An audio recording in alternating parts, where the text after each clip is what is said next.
All right, welcome back to Agent Tactics. It is another Thursday here on Agent Tactics, 10 a.m. Central every week. For all of those that are returning, easiest way to continue coming to all of these is just to save this link. It's the same link every week, different guest. Next week, we have some awesome guests as well. I got an announcement about halfway through about what's going on for the next few weeks anyway. But my guest today is Ryan Rodenbeck with Spyglass Realty. They just partnered with Real recently, so we'll talk about that way later at the end. But I want to get into his team, what he's done. He's grown. I mean, at one point had a brokerage of almost 170 agents. We're going to talk about his agent count, what they're doing, and then all the things that if you're growing a team, the pitfalls and landmines, all the things that I've run into personally that I have to avoid. So, Ryan Rodenbeck, welcome. Thanks, man. Glad to be here. Awesome, dude. Well, tell us a little bit about Spyglass, how many agents you have, what you're doing for leads, and then we'll jump into kind of how you got there. Sure. So right now we're right at about 170 agents. We have about anywhere from I don't know where we're at 165 to 170, probably 140 to 145 in Austin and 25 in Houston. We are the largest Zillow Flex team in Austin. That allowed us to branch off into Houston where they need another Flex partner. We're operationally sound, and so they gave us an opportunity to branch out into Houston. We probably wouldn't have done that without that at this when we did it. But we also get leads from PPC and SEO. Just been a lead machine for many years now. That's awesome. I want to get into some of the PPC ads. All right, so let's talk about this. So I'm I'm an agent. I'm a solo agent right now. I'm not saying that. I'm just throwing out a hypothetical. I'm a Yeah. solo agent, and I need to start making my next hire because business is coming in. My PPC ads are working. My YouTube channel is working. All of the lead funnels are working, and now I need to grow a team. What's the first step that you recommend, and what was the mistake you made with the first step? Yeah, so I did everything wrong pretty much. And I actually wrote an article in Inman a few years ago about this, but I went and had, a few agents with me, five or six in 20, 10, 11, 12, for reasons I have no idea because I did not really know what I was doing. I was kind of a solopreneur and they just, were just with me because they were my friends and wanted a place to stay, to hang their license. But in hindsight, and when I invented my organization, the first thing that I did was hire a virtual assistant, and then as part-time, and then I hired another girl full-time, and that was, oh gosh, almost 13 years ago. Actually, it was 13 years ago, almost 14 years ago. And she actually became my operations director to this day, Sonny's Tracy. But so the first step, in my opinion, is not to hire a buyer's agent, is to hire an admin, and eventually you want that admin to be licensed. I can tell you that that was a big step for me when I did that, and the return was immediate because I was able to uh, almost double my production in the first year. What? So let's say, okay, so I need to hire a new admin, right? What qualities am I looking for an admin? And then two, like what jobs, how do you like what roles do they do as that admin? Yeah, so what happened with my organization or my business specifically when we restructured was I wanted someone that was very detail oriented, that could handle tasks, and I wanted someone that would handle um, transaction management, transaction coordination, and some of the other admin stuff. They do a little bit of showings for me, if they need to, or if I need them to. And then eventually, what happens is you get to a point where this person's handling some of your buyers. Then they get busier, so you actually need a full time. The next hire would be a transaction coordinator full time. Okay, Mm. so that's exactly what we did. We took the transaction coordination off of her hands and hired a virtual assistant again to handle transaction coordination. But because she had handled that to start with, she was equipped to be able to manage that role. And she ended up very shortly becoming a full-time operations manager. And that's when the next segment of the evolution comes in, which is that's when you hire your buyer's agent. All right. So when by the time you're hiring your first buyer agent, what should your organization look like? I think at that time, the natural progression for an agent is to go from regular buyer's agent to buyer listing agent, then primarily more listings. Then you have your transaction coordinator. Then you replace that transaction coordinator with a in-person transaction coordinator admin. Then when that gets full, you hire a transaction coordinator to take all of that over. Then you have your first buyer's agent. Then you have your second buyer's agent. Okay. And at some point, they're taking most, if not all, of your buyers. Okay. Yeah. And then once your organization is producing of that small team enough business, then you're going to want to bring in a full-time listing agent and eventually step out of production. So let me put it like this. Okay. And I have had many different epiphanies about this, but what I realized was when I was going from 10 to 15 agents was probably the most difficult part in my life and in my business. And the reason why is because I was the managing broker, I'm the owner, I've got agents that need my support, but I'm also in production. Mhm. Well, the mind can't serve two masters. So I would say that I was available for the agents, but once you get past that 10 mark, it's really hard to do that while you're in production. So, um, in my opinion, if you're going to build a team, you build it one of two ways. You either keep it under 10, preferably 6 to 8, right? Um, or you go full bore, scale yourself out of production, and and that's when things get like I remember when this was happening, we had 16 agents. We had a strategic session with an advisor and my leadership team and my wife at the time. We were going to I think we had like 15 agents, and the idea was we were going to get to 100 agents in the next year. And I remember her just broke down in tears. She's like, you're so busy. You're so busy, and I just can't imagine you with 100 agents. And I said, look, here's the deal. We're getting to 100 agents because the idea is we want to scale to freedom. We want to scale to the point where my time isn't working on deals. I can be a true CEO. I can have different department heads, and I'm not, you take the production out of your day-to-day business, that's when things really start to open up. But it's very hard to do. So that's why I say, in my opinion, take your pick because it's a good life to be a team leader and have 6 to 8 agents, okay, where you're in production, you're choosing what you want to do, you're being a leader, but you don't have so many agents that is driving you crazy with the production. Yeah, and I think this is where a lot of agents start to get stuck too, is because, all right, I'm in this position now. I got agents on the team. We're with what we're doing with the team agents, like we're good, but where we really make money is Eileen and I are still in production, right? So, Yeah. but then I'm also mentoring agents at Rio, and then I'm making all the content on YouTube, and then I have another project at the car condos. I'm building a whole studio. So it's like, how do I get out of the production and what do those numbers look like to actually make sense so I can pull out of production and just give everything to the team agents? So I'm in that like fuzzy gray, not fun area. My coach is on here laughing because she's like, "Oh, we've got coach call here in 25 minutes, and Jeremy's gonna cry again." Yeah. No.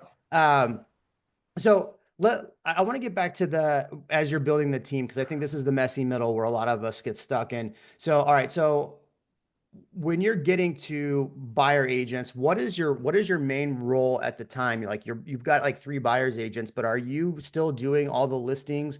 Are you still managing all the back end and like where can you get more leverage so you can get back your time? Well, it depends on how you want to structure it. There's the model of showing assistant, and then there's a model of buyer's agent. And so when we'd have, I made a repeatable referral system very early on, and so we'd have agents that, or we have clients that wanted to work with me. Okay, so the way to leverage that, where you're working everything, you're keeping your clients. They're good clients. They're high touch clients. Is you set a meeting with them and your buyer's agent. Okay, and hopefully in person, and you say, okay, you do the intake. What are they looking for? And then you start a group text with everyone so that they know you're not going to be gone. That's on a small scale, right?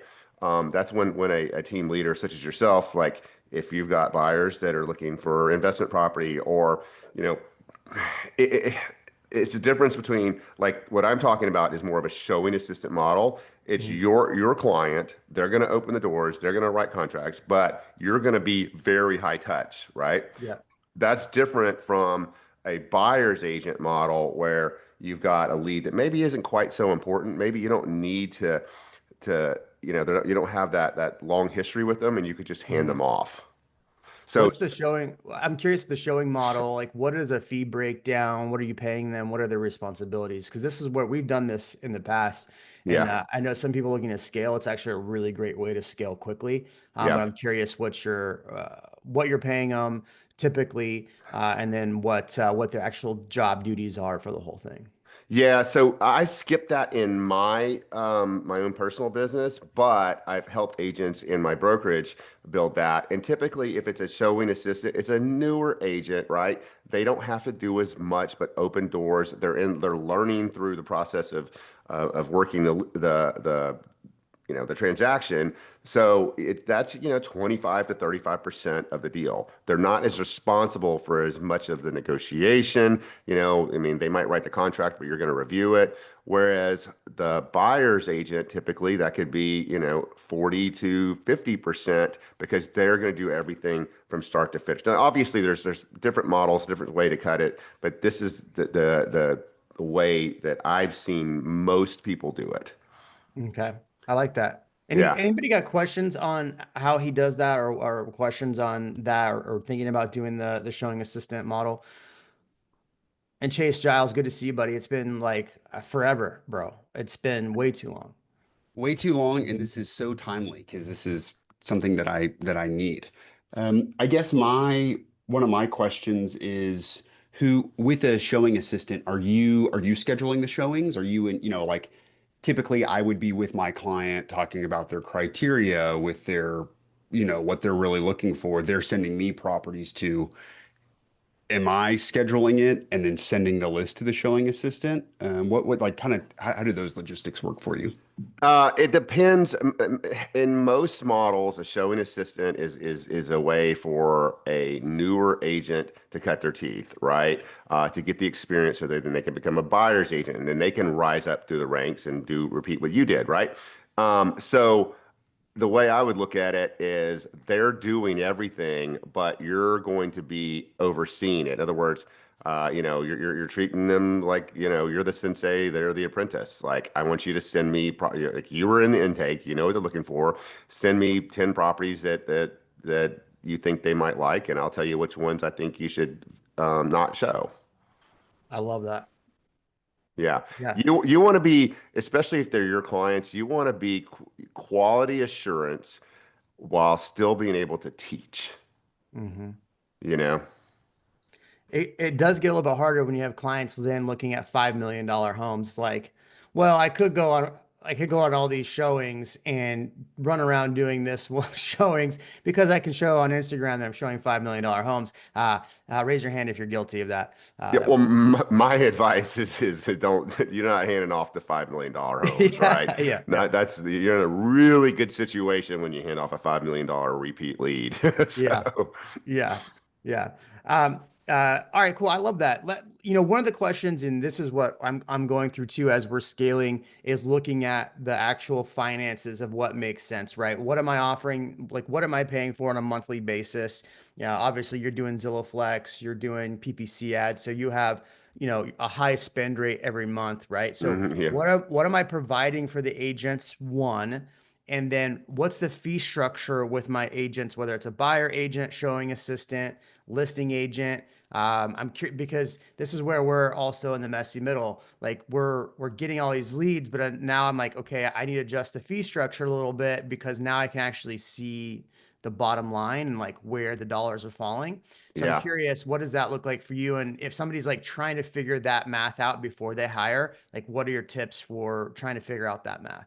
That's really tough, because I mean we're a big organization now, 170 agents, and we've got trainers, we've got ISAs, we've got a sales director that makes a decent amount of money. We pay him; he's really good. So I think when you're looking at it from a smaller team, you look at what the Zillow Flex, for instance, is pay at close. That's a different model, but you know like what we did, they're at 40% at close. So the remaining 60%, we cut that 65% to the agent and we take 35. Now, I will tell you, we pay more than most because we just we're able to do that because we're a larger company, we're able to scale. Um, a lot of people at that 60% that's left would do 60/40, or even actually a lot of people do 50/50. I think that's just a really, I think that's a tough pill to swallow for agents that are trying to grind. Yeah. So so how do I figure out the numbers? Like how do I actually put pen and paper to see what makes sense for myself? Well, I mean, you see what you're paying for each lead, right? Hmm. And then you figure out if you're closing, 10 deals a month, 5 deals a month, whatever. Put that in a spreadsheet and see if you're in the black, really. Yeah, I think we tried to pencil that out to see what made sense, and then I don't think we penciled out how much it costs per listing, and then especially when you have listings in this awesome market that are sitting on the market, right? Stuff. Um, Yeah, sorry, well, good to see you.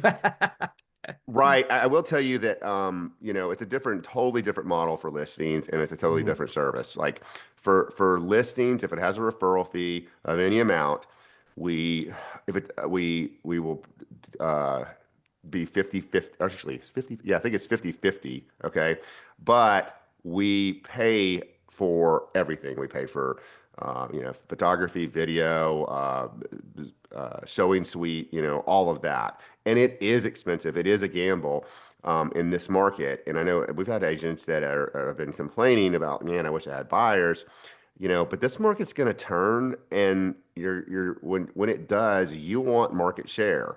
So I think if you're a listing agent, you'd have to be brutally honest with your sellers and just tell them, exactly what you think that the house should be, do a lot of work on the front end, what the house would actually sell for. You need to have a plan that you put in place in the beginning to schedule your price reductions. You need to talk about this. You don't want to wait until 4 weeks in the market and be like, hey, you know what? Let me tell you about price reductions. You need to have all that set up and make sure, but and then also like advise them. Say like personally, I know I've been saying this for months, but I think the market's going to turn very quickly. And when it does, the only way to have true market share is to have listings. And I think that agents really need to be cognizant of that. And I know agents are frustrated saying, well, I wish I had more buyers. But, if you're working the listings properly, the way we teach our agents to work them, you're going to get buyers out of that. So Yeah. um, I think Or that you could start a YouTube channel, right, Chase, and get buyers out of that. Because, YouTube doesn't work, right? It doesn't work at all, Chase. Okay, cool. I just want to make sure. Chase, what percent of your business comes from YouTube now? I'd have to run some numbers, but it's definitely over 60%, probably. Probably, I mean, honestly, probably 80% of my buyers are. Or from YouTube. Yeah. Yeah. Well, and I Okay. use YouTube for recruitment, solely for recruitment. I mean, Yeah. my podcast and my YouTube channel is completely geared for agent attraction. Yeah. Yeah. That's what I always say is like, it doesn't matter if you're going after clients or you're going after agents, like be very, very, have a good idea of who you're going after on YouTube. What is this YouTube channel? What is his YouTube channel? Yeah. Drop your YouTube channel in the link, or in the comment section so people can check it out. Ashley says a newer agent. What is the difference between Zillow Flex and Premier Agent? And also, by the way, make sure to drop more comments. I want to see what you guys question. And if you have a question, just jump in. I want to hear. Yeah, so we were on Premier. Premier is when you pay up front. You know, in Austin, last time I checked, years ago, it was like almost $1,000 per lead. And so what Zillow does is they take the people that have the best reviews on Premier. It's an invite only. They'll reach out to different teams and they go through a three-part interview process where they see if you want to be Flex. Flex agents is a referral fee paid at the end of the deal at closing. So you're not out any upfront money. Now here's what's happening in every major market in the U.S. Zillow is systematically, slowly changing from the Premier agent model to the Flex model. They call it an enhanced market. Whereas Yeah, like you make way more. They make probably way more money on that.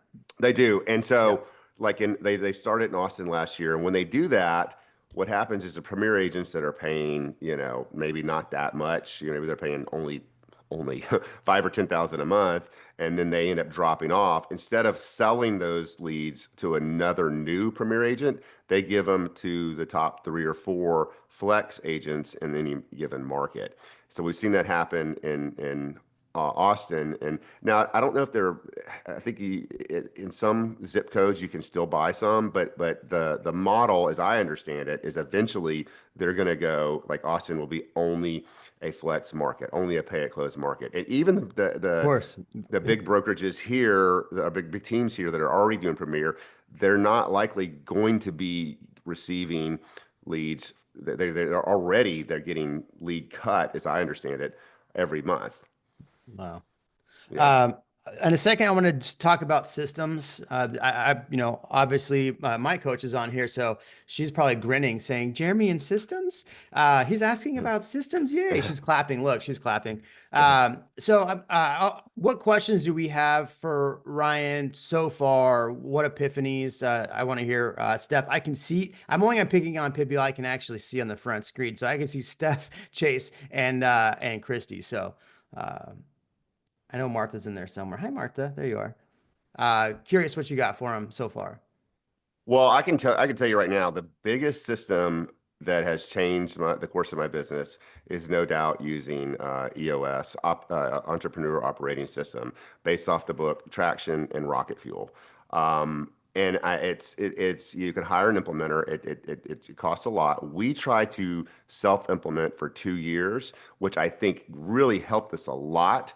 I would say after 2 years, we brought enough revenue. It's like let's hire an implementer, which is a major fast track. It's expensive, but got us there way faster. But to let you know what EOS is, it's a framework. It's not a software. It's a framework for how you do business. You set your quarterly rocks. A quarterly rock is a goal you want to accomplish by the end of a quarter. Okay. You have your issues. So my leadership team meets once a week for an hour and a half. We do a check-in for 5 minutes. We look at our quarterly rocks, where we're at. We look at people headlines, what's going on in the company, and then the last hour is devoted fully to short-term issues, and they're also long-term if you get to them. But and you pick, we'll have 10, 15, 20 issues at any given point. We look at those issues. We pick the 3 that are the most prudent, the most important. We discuss them, and then we come up with a solution every single week. And it's been huge. It's been the biggest thing I can tell you that's ever happened to me. So you said Rocket Fuel, and then what was the other book? Traction. Traction. Christy, which one were you saying that you wish people read? Was it Rocket Fuel or Traction? Well, both. So I wish I could get every agent to adopt either the four disciplines of execution or EOS, right? Traction, and just setting up their rocks. And I coach several big teams and brokerages, and every single one that's performing at a high level and growing has a VTO. Which is your vision traction organizer. I would love to see yours. That'd be amazing, right? And they have that L10 meeting where that framework that he just laid out, even if it's just you and a virtual assistant, you should be having that meeting every single week and tracking your issues list and making decisions according to your rocks and your vision traction organizer. Yeah, and you get better at it over time. I mean, Hmm. the way it works is you hire an implementer. The way that works for us, or it did work, where you hire an implementer, it's like five to seven, $8,000 a day. Okay, so you have 3 days, one a month, where they're setting up all your org chart, everything you need to move along, and then after those 3 months, you meet with this implementer once a quarter. The idea is that after 2 years, you're you kind of graduate out of it and you can run it yourself. And that's the way we've been. Nice. Although I would say, I think it would be great to do another implementation session, right? Like I haven't seen my implementer in 2 years, and like let's do a 1 day or 2 day, something like that. It's always good. Yeah, I love that. My coach has never told me to read the book Rocket Fuel Attraction, so Well, she glad probably, you brought it up. yeah. Rocket Fuel is an easier read. Traction is like, oh my God, it's hard to get through. So if you're not analytical, it's Right. very hard to get through. What I would say is, my book's right here. It is a field guide, right? Like, I mean, you can see this. It is bookmarked. It's, I mean, I use this all the time. Listen to it, have it open. You'll highlight, you'll take notes, and you're going to do it a couple times. Yeah. You're going to absolutely do it a couple times um, before it really starts to sink in. And to, just to go through the exercises, or, right people, right seat. That's one that, Jeremy and I have focused on for a while, and kind of he's gotten stalled with the assistant and the right people, right seat, and not Yeah. hiring based out of desperation, but hiring for the role and having the patience of finding the person for the role. So you are working on it, Jeremy. You just don't know that you're working on it. Yep. Oh, trust me, I know I'm working on it. Yeah. Well, I'll say I know I can from what I know of Jeremy. Him and I have very similar personalities. Like probably very more visionary than integrator, 100%. and that's why it's really important that the integrator is taking a lot of the organizational steps for like Jeremy and myself. My integrator has been my buyer's agent, and so she's like, I'm married to my buyer's agent, who no Yeah, I longer was gonna wants to say. be the. She no longer wants to be the buyer's agent. She just wants to be the implementer, and then she hates managing. So it's a lot of fun. Well, yeah, and you need to like honestly, like my integrator was my wife, and we realized for a while she was my wife, and we realized that she wasn't the right person for that role. You got to think about that too. Um, and then she has very much she had well, we're not married anymore, but she had very much integrator uh, uh, uh, traits, but Sunny, our operations director, we found was just really wanted that, and she wanted to be the manager of it. And my wife at the time was like, "Fine, I don't have a problem with that at all." I mean, it's a relief when if like right people, right seat, right? Um, so I think one thing, just in my experience of growing a team, is everybody thinks growing a team is going to make you a lot more profitable. And really, once you get into the messy middle, it's not profitable at all. It's just so much easier to go back as a solo agent. The yep. challenge I have is I have so many leads coming in from Instagram, YouTube, from other sources. Like I would have to completely stop doing social media, and that might help a little bit. But we have so many leads coming in, I can't. Um, so like I guess the question is like, where do you start becoming like super profitable without you being in production? Because Oh, like me wow. being production, this has been our best year in 2 years, like by Yeah. far our best year. And I'm like, I just want to kind of step out of production, let everybody else run. Yeah, so I stepped out of what I ended up doing in order to finance this was I sold, I've had investment properties forever, and I ended up selling a duplex and dedicating $150,000 to the growing of the team, so that I could step out of production, um and not have to hustle, right? I was trying to hustle to bring in revenue.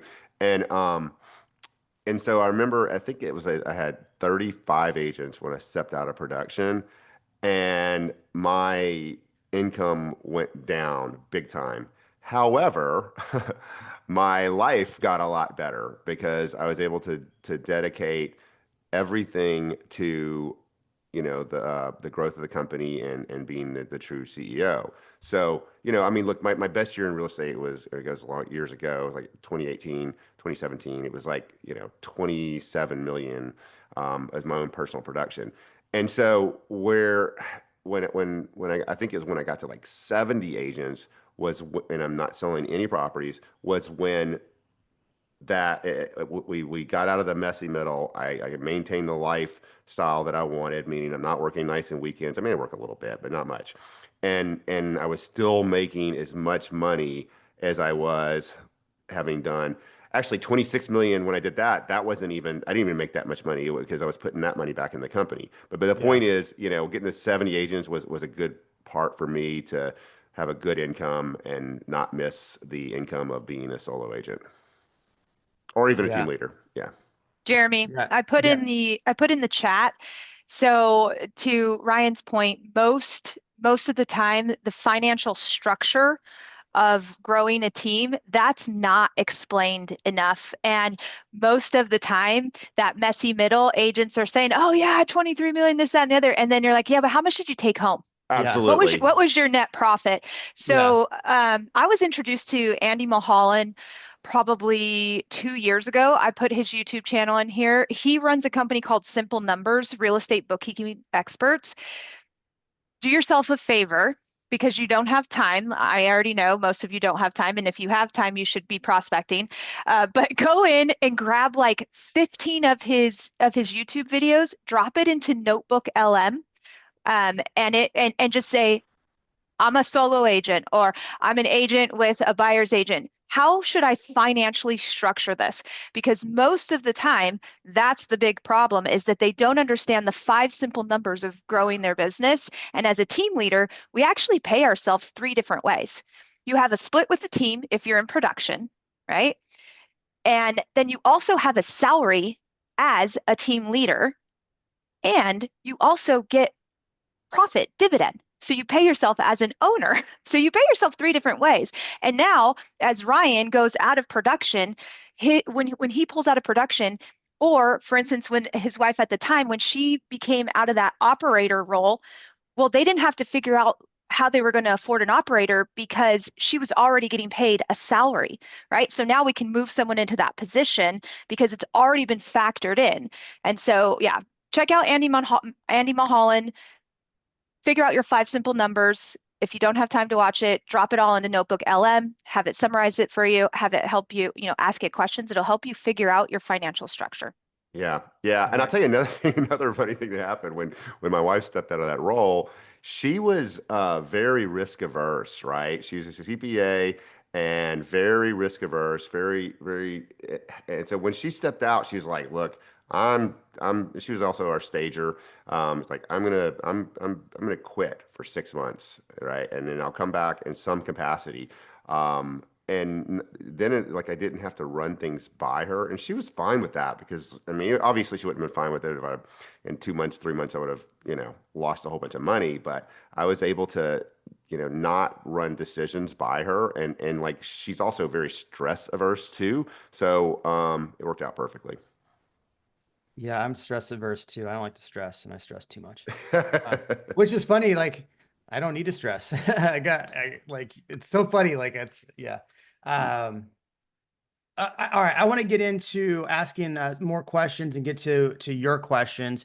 Real quick though, Raj is on here. Raj is going to guest host for the next like 3 to 4 weeks, and then Christy may guest host a week. We'll figure that out. But Raj, real quick, who do you got coming on over the next 3 weeks, and what should agents be looking for? Yeah, absolutely. So, thanks for having me on, and good stuff, Ryan. I really appreciate everything that you shared so far. The three agents that I have coming on all have different backgrounds and all have very interesting niches that they're going after. So the first is Sean Jardine, who's going to be coming up next week, June 19th. She has a great YouTube channel out of Arizona. Even though her target audience is 55 plus, if you don't want to target 55 plus, you can still really get great tactics from how she's targeted to her. She's created a great brand, and there's great branding elements that we'll discuss next week. The week after that, June 26th, we're going to be bringing on Regan Queen. Regan had one of the most popular events here in Austin yesterday, where people stuck around for a couple hours after discussing her listing strategy. And why I think it was so popular is she had 0 listings a year ago. This year in 2025, she did 26 closings on listings year to date, and she has 17 either under contract or active. So she's seeing explosive growth. And to get to those types of numbers, you definitely need to have great systems in place. And I'm sure Jeremy would agree. She has incredible systems that we're going to be covering on June 26th. Finally, on what's the next month? July 3rd. July 3rd has one of my favorite YouTubers coming on. Probably more favorite now than Jeremy. I feel like I've transitioned that.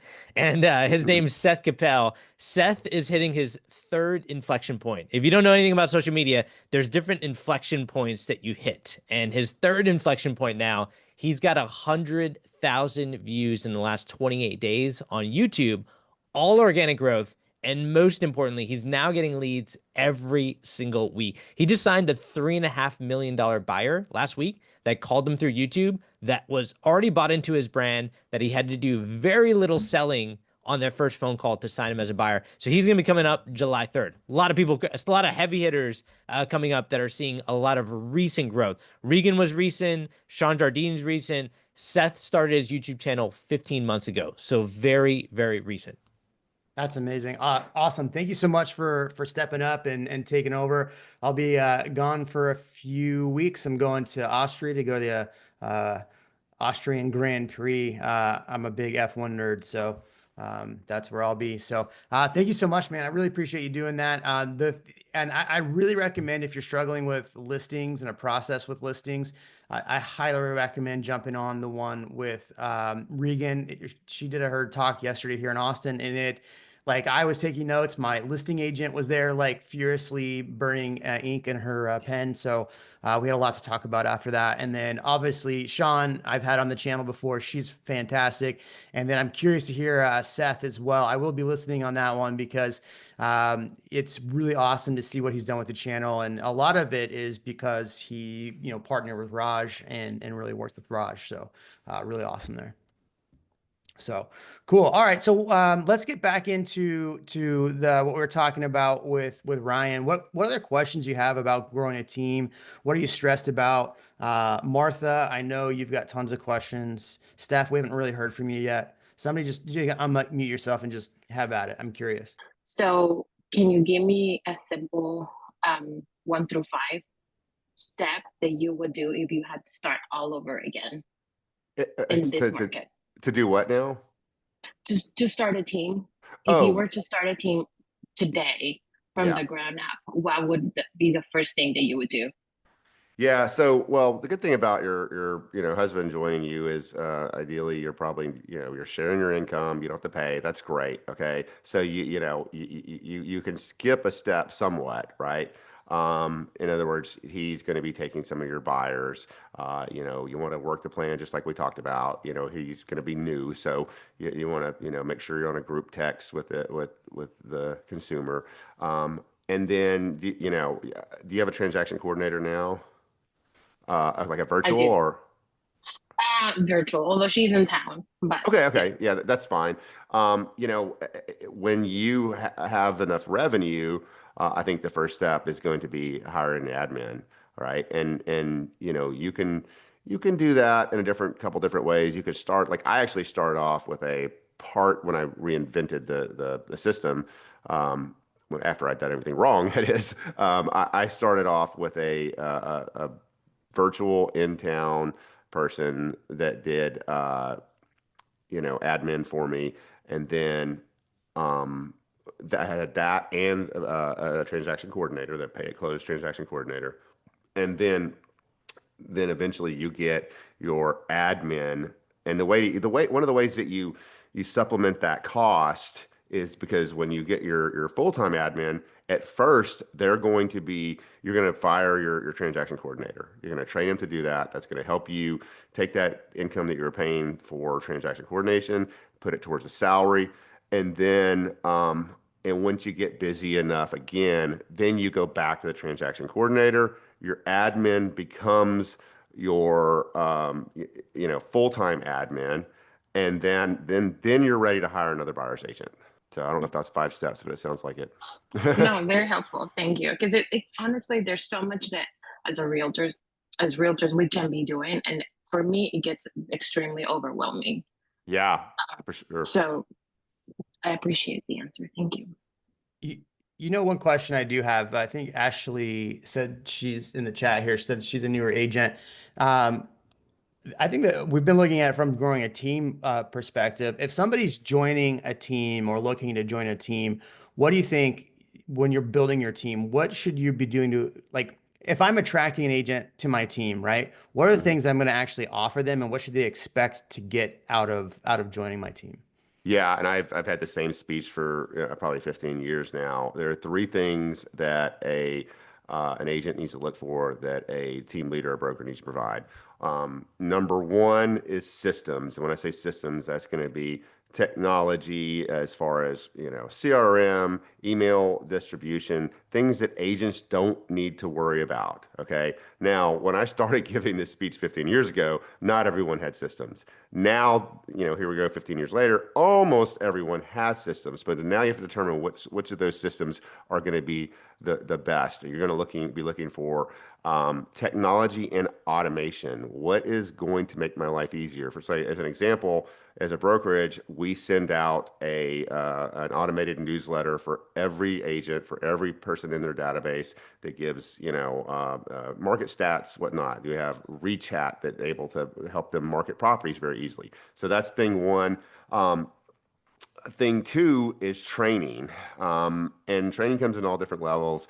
We're not talking about how to get your real estate license. We're talking about training on how to convert leads, how to work a transaction from A to Z, what to do with a listing. I mean, we actually have over 150 hours on Kajabi dedicated to this, and because we've been doing it so long, we've been recording everyone. And then thing three, which is the most important thing, is leads, and that has a whole different, aspect for every different broker. Like we have internet leads, we've got PPC, we've got Zillow.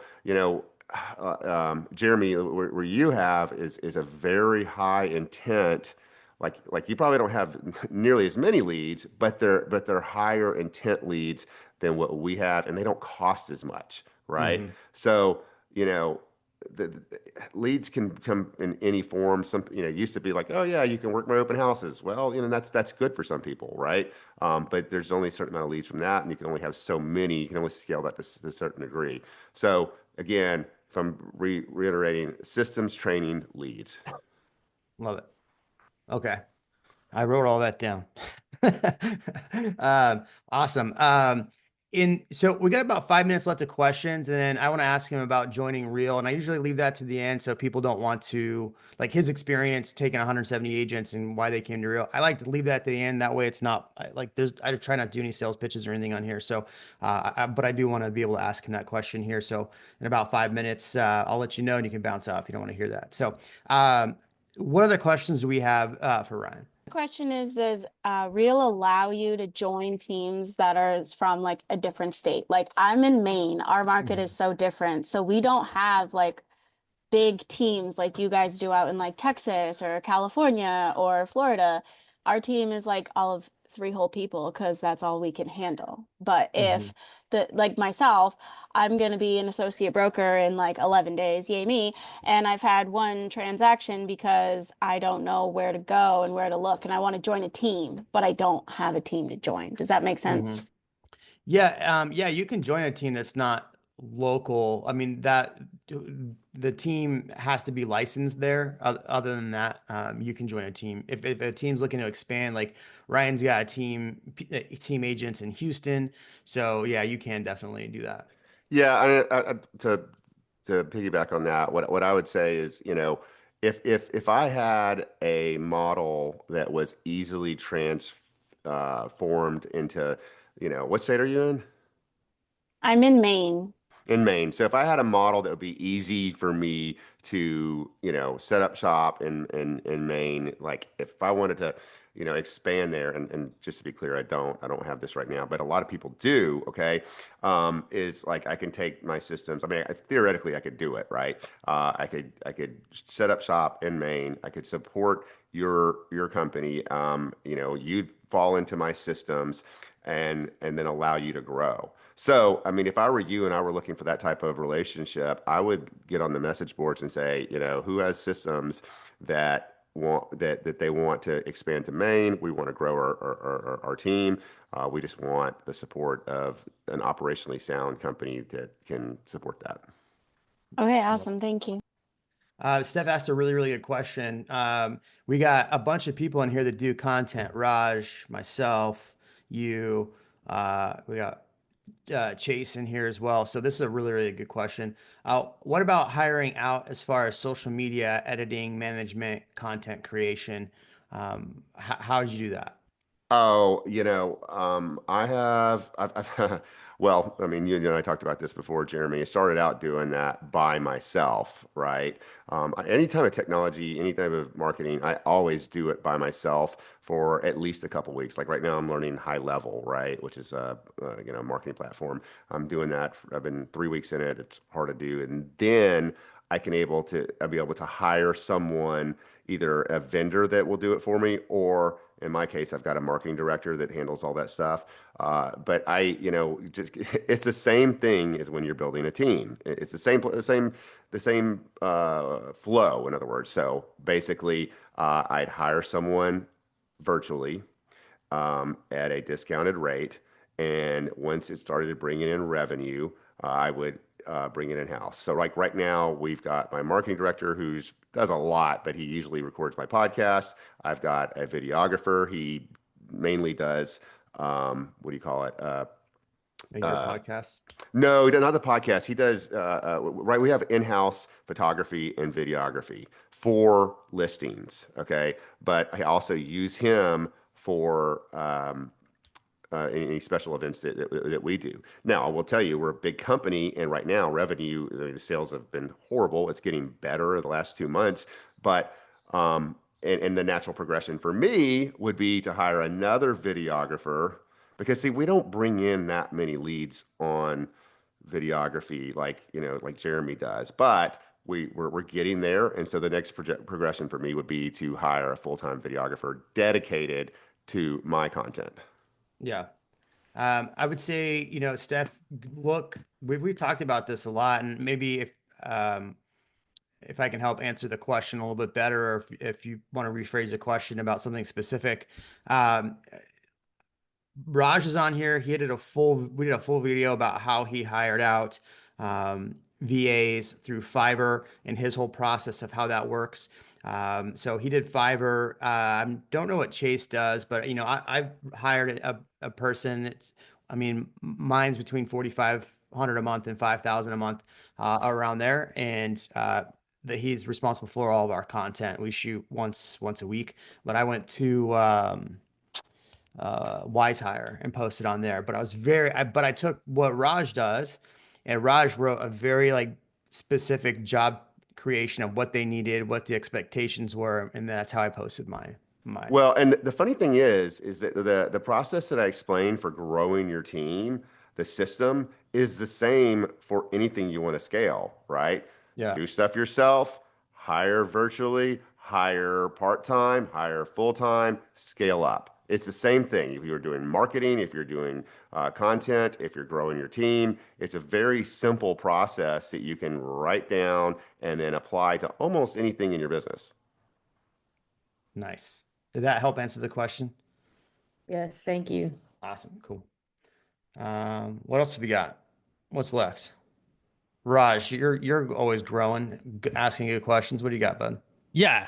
Actually, I had a question for Steph. Steph, just out of curiosity, are you already seeing leads from social media? Like I'm looking at your YouTube on my separate screen. Is that producing any leads or interest for you? It's starting to. I'm starting to see the uptick. You know, I've been consistent since, I guess really consistent since December. Like I've had Yeah. my channel for just over a year. But the last like 7, 8 months, I've consistently put content out every week. I just closed my first YouTube deal a couple months ago, and I've got some Nice. leads in the pipeline. But Good. yeah, I mean, I think I'm just trying to find, more of like the social media management part. Like, I have a hard time. Like I've got an editor, but like how can I have somebody like really focus on posting the content, the thumbnails, the creativity part, and like, lead follow up as far as that goes. I I'm mean, just trying it to figure is it out. really hard to do all of those things, I mean, I'm definitely no master at it. I can tell you, it's like I feel your pain for sure. I would do the same thing. I'd go to Wise Hire, make a post about like, how much you're willing to spend per month, what your expectations are, and then interview.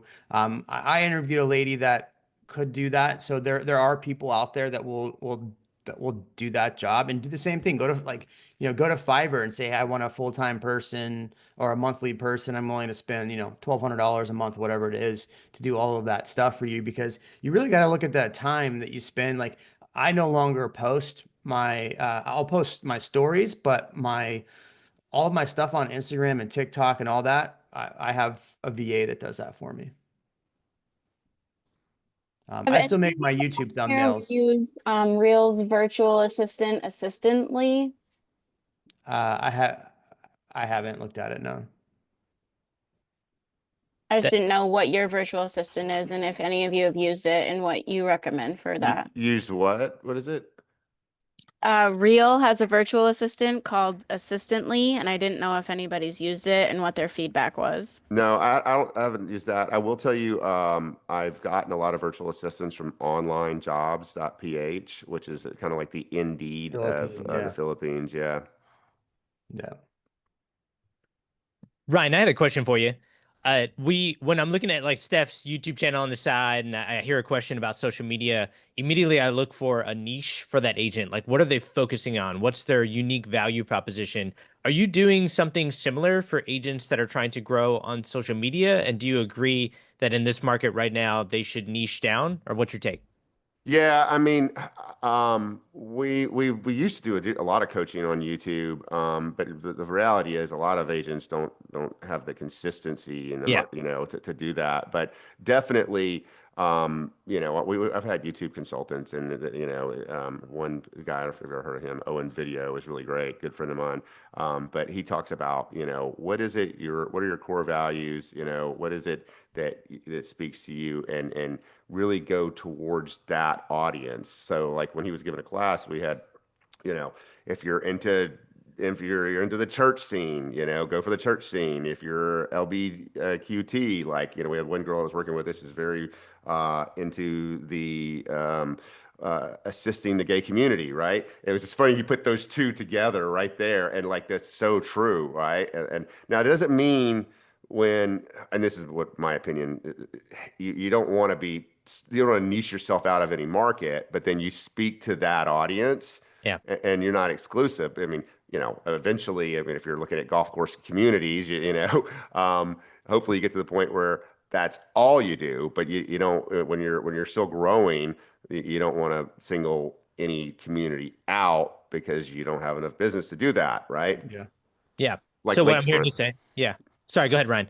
Well, like in other words, like if you're doing like lakefront would be a great niche to get to, right? Get a boat, take videos every day, but you're also going to deal with not lakefront. You're just going to, the riches are in the riches are the niches, right? Yeah. Yeah. So Yeah. Yeah.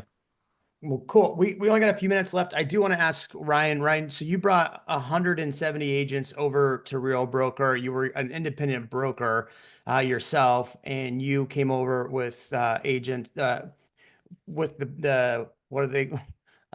What's the new thing that we launched? It was Private label. Yeah. private label. Actually, Yeah, yeah. I always keep calling it white glove. Yeah. So you came over with private label. I'm curious, why would you bring 170 agents and leave being a private broker? Yeah, so actually it was 140. We're at about 170 now. Lots and lots of reasons. The main reason was that when we looked at every single model that we could possibly think of, every different option, we wanted to be able to offer, and we've always wanted to be able to offer anything that any brokerage could possibly offer, right? And I think we got to everything except for stock options and rev share.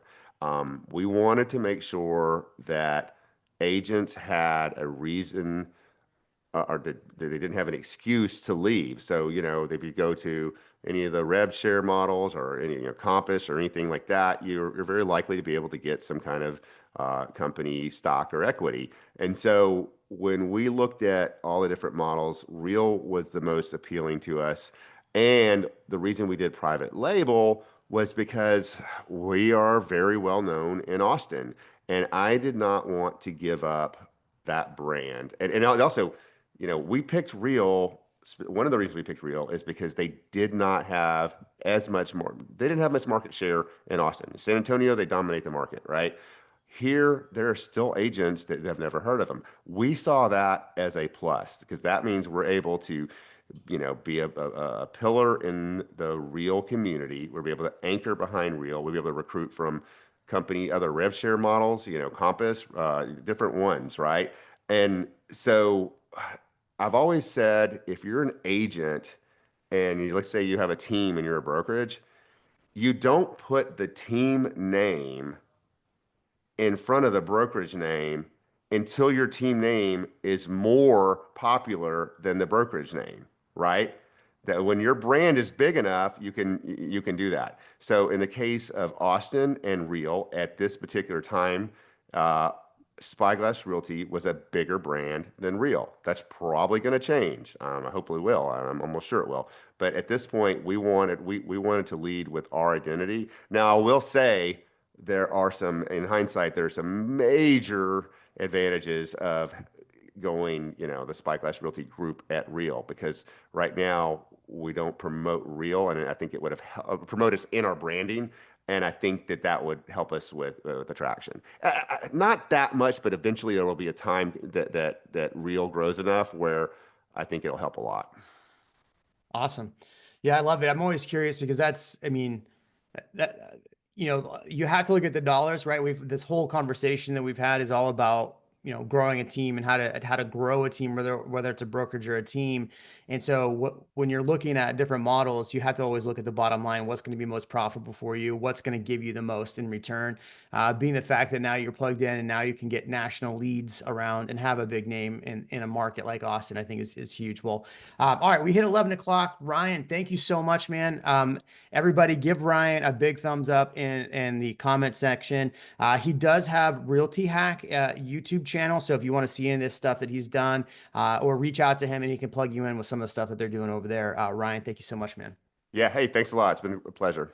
Awesome. All right, everybody. We'll see you next week, Thursday, 10 a.m. I posted the link in the comment section there. Just copy that link, put it in at 10 a.m. in your schedule, and just write in Agent Tactics and come every week. We're going to have different people every time. If you want the old Agent Tactics, any of the old stuff, that second link will get you into where I have all of the old videos, the playbooks. We will make a playbook out of this to run your team. And so check out the email list for that as well. I love you all. Thank you so much. We'll see you next week. Bye. Bye. Real quick. Yeah. Sorry. Now that it's over or not, Go ahead. I have a question for Ryan about private label real fast, because I think same thing. I'm in the Woodlands, Texas, just north of Houston. Oh, cool. And we're really unknown regarding, Real is at least, and family team at Real. And I think there's a big opportunity for a lot of mom and pop, Conroe, Willis, right? Private label stuff. So what was your previous brokerage split model? And then how has that affected, and what were some of the conversations you had with agents when converting, right? Like, what is it Yeah. now? And then, yeah. Yeah, a really good question. So we had basically it between 75 to 90 on personal leads. Okay. I will tell you the agents that were at 90, we agreed to cover their cap until they got to whatever their cap is. So that cost us a lot of money, a lot of money. I knew that going in, okay?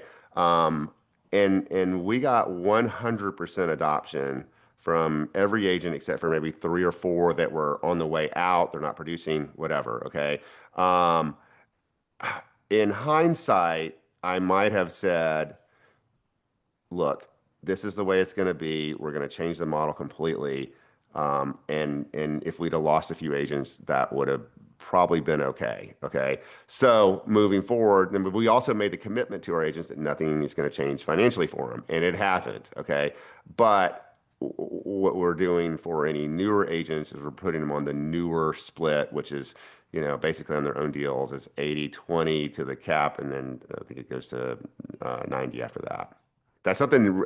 If you're looking at private label, you really have to think about that. If we were because we're a brokerage, that came into play. If most teams have a different split model, like you can go into a model like Real, and they're going from one. If our team, they're going from a team at another brokerage to a team at Real, they're not going to encounter that, right? Because they've got something similar that they're just transitioning to. But as an independent, that's something that you really need to look at. So sorry, just to clarify. So you previously were obviously independent. They ranged from 75 to 90 with a split with a certain cap that you had. And then you told your agents No, we didn't changed. have caps. No, so here's the thing: we did, and we still don't. If you're on our team here, because we provide so much. But so that was the problem, is that they never had a cap. So in order to get that cap with the 5% delta, right? If an agent closes their own deal and they're on 90-10 and the real split is 85 before the cap, we're paying that 5% delta. That's where it became costly. Gotcha. But you also have, and that's But ongoing, right? With those that's right. agents, with those deals, that's ongoing. Well, You and the have good less thing about overhead now. yeah, the good thing about that is once they make their cap and then there's zero, we get the 10% override. Yeah. Okay. But it's That makes very expensive, very costly to begin with. Trust me. Thanks for that info. Sure. And I'm happy to talk to you offline about this too, if you need. Awesome. All right. Well, I'm going to cut it off there. Thanks, everybody. All right, guys. See ya.